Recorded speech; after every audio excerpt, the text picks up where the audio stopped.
Hello and welcome to Polemics. Please subscribe. This is a poem about the perceived threat of an organization known as ISIS. And in this poem I mention George Orwell, whom I regard as perhaps the greatest prophet of the 20th century. And people are quite familiar with some of the phrases that George Orwell coined in his novel 1984, such as thought crime, newspeak, big brother, memory hole, and so on. But there are a couple of theses in 1984 that people are not talking about, yet they're highly relevant to what's happening today. And the first of these is the use of war as a tool to enforce social hierarchy. Because war diverts the labours of the people into producing things that are going to be destroyed. War destroys what people create. The other thesis in 1984 is false flag terrorism.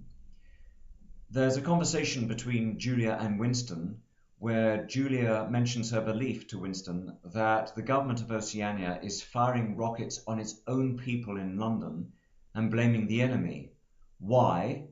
To keep people afraid, to stir up patriotic fervour, to promote hatred of the other, and to revitalise support for the war. This poem then is called Pharaohics by Ian Reid.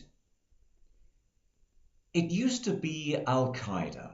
Now it's ISIS that serves as a convenient enemy to engineer another wartime crisis and fill the news with fresh atrocity. But ISIS is a goddess, and her name belongs to Egypt and ancient tradition, which Western rulers, with a new campaign, co-opted for imperial imposition. It is an age-old practice to invent a foe to dread and make our hearts to fear, a cause to mask colonial intent, so superficial righteousness appear.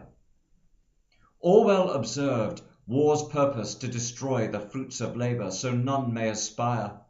Also the false flag terrorism ploy, by which the ruling oligarchs conspire. And so the 9/11 myth is milked, from which Islamophobia derived, the populace is terrorized and bilked, and all cloaked in democracy contrived.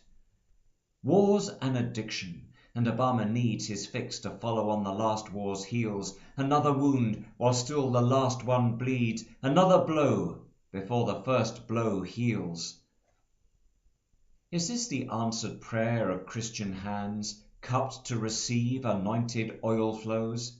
To seed with bombs of hate the holy lands? No wonder that the fruit of hatred grows.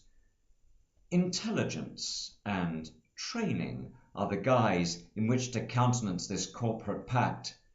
Meanwhile, the name of ISIS deifies this sanctioned rape, dressed as a holy act.